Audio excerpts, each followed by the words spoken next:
All right, welcome back. The market is down 135 points. So things are looking weakish.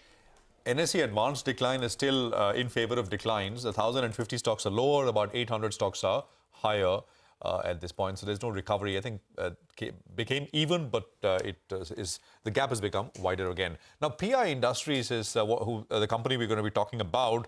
The stock was up 10% yesterday. Strong second quarter performance aided by both the domestic and export markets. The revenue is up over 30%. Margins have expanded to 24% compared to 22% last year. The company in its conference call has also said that they hold FY23 guidance of 20% revenue growth and 100 basis point margin expansion.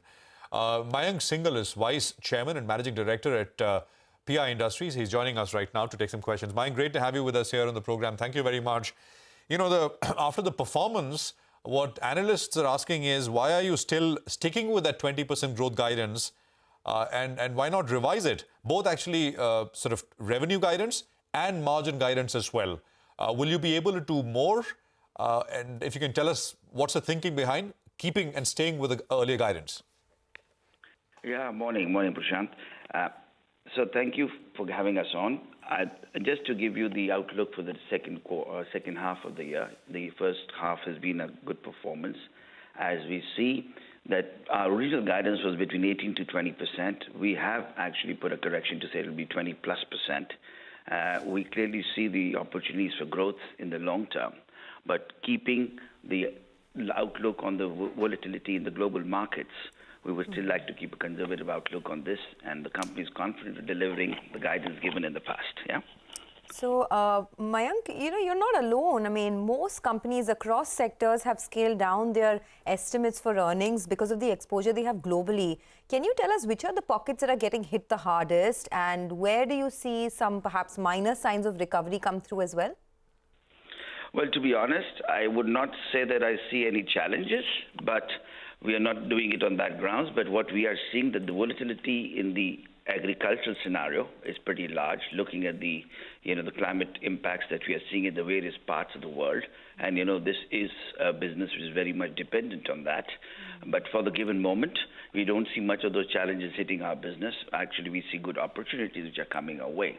So to be very positive, I would be saying that for now, that we are confident that this would happen. So when you say good opportunities, right, are you talking about this Europe plus one opportunity? And will that in any way bring in more business for you?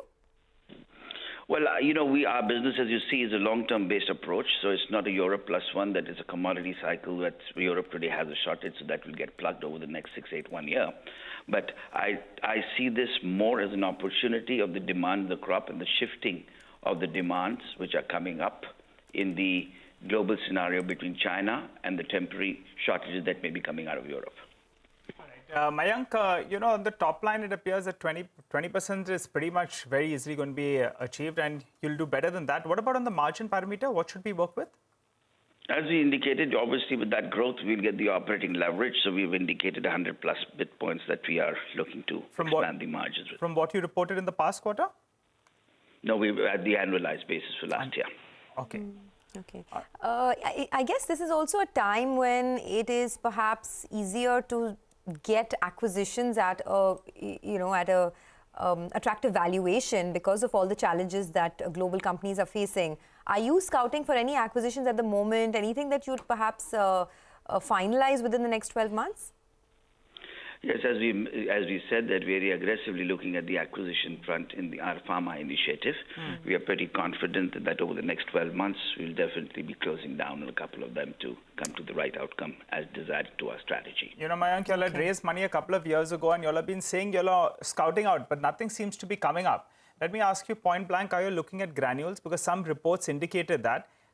Is there any truth to that? Maybe there's a gap on valuations, but have you all spoken at all? Well, you've seen the clarification in the stock exchange, and that's what I would keep it. So we are looking at a differentiated approach, not specifically that one. So no truth with regard to granules, right? Yes, you've seen that disclosure given already onto the stock exchange. All right. Okay, fair enough. But you said next couple of quarters, we should see something, right? Next few quarters. Yes, for sure. All right. The order book, how should we read this order book? I mean, it was from $1.4 billion at the end of the first quarter. It's at about $1.8 billion. That's right. What's the accretion going to be? And, this is executable over what time period? Could you give us some sense? Yes, the order book execution period remains the same as indicated before, between 3 to 4 years. This is the expansion of the order book position, given that the scale and size of the business is growing. And then on the other hand, we are actually building more capability and capacities to surface the needs of our customers. What is the pace of the increase in order book? I mean, is it very lumpy? Is it, or one can kind of project this also? No, it's a steady state. As you know, the custom manufacturing business is not a short-term up and down. It's a long-term based business. So these contracts are typically spread between 3 to 4 year periods. Okay, all right. Mayank, that one product of yours, pardon my pronunciation, but pyroxasulfone, I think that's the one that's contributing bulk of the growth and bulk of your revenues as well. My question to you is, are you all the sole, sole producer, sole supplier of this one? Or are you gaining market share in this particular product?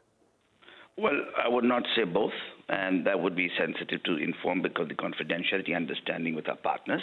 Clearly, as you see, the new products that are coming in the pipe, they're always new patented products have scope of growth, and we are partnering to growth, and it's a situation that varies from a quarter to quarter based on the supply and market demands. Okay, just coming back to the acquisition, right? You said over the next 12 months, you're looking at something in the pharmaceutical business, but ruling out on granules. You have said in the past that you're looking for a differentiated scale play within the pharma space itself. What is the kind of opportunity that you see there? What kind of growth are you looking at? Well, as we mentioned, it will be of a substantial size. And as you know, the company has a substantial fund, so you can actually correlate that to see what kind of investments that we'll be making in terms of the kind of revenue lines and the returns that we'll be looking at that. That should be value credited to PI. Okay, all right. And overall, can you give us a sense of what the growth triggers could be for the business? I mean, over the next, say, couple of years, what are you looking at in terms of compounded growth, and where does the big, value unlocking come from? Very clearly, as we have indicated in the past, we will continue to grow at a minimum 20% CAGR for the next couple of years in the CSM business present. Added to that would be the pharma capabilities the company would be adding, and the growth coming driven from the new avenues that we're taking up there. Mayank, you're talking about some diversification. I think you launched 9 molecules in the last year. This year, I think it'll be another 7. These new molecules, how much will they contribute? Well, I don't have the exact numbers, but as you know very well, that some of the new molecules in the early stage of startup, they don't have a large percentage of contribution there, but over the period of time, these are new launches which happen across the globe at different geographies. They ramp up and scale in the life cycle of a typical product for achieving top numbers would be about 15 to 20 years. Okay, all right, Mayank, we'll leave it at that. Thanks a lot for joining in and speaking to us. That's PI Industries aggressively looking at an acquisition in the pharma space, and within the next 12 months is when they plan to close it. By the way, the market is selling off now, so don't lose sight of that. The Nifty is just hanging on to 18,000 by this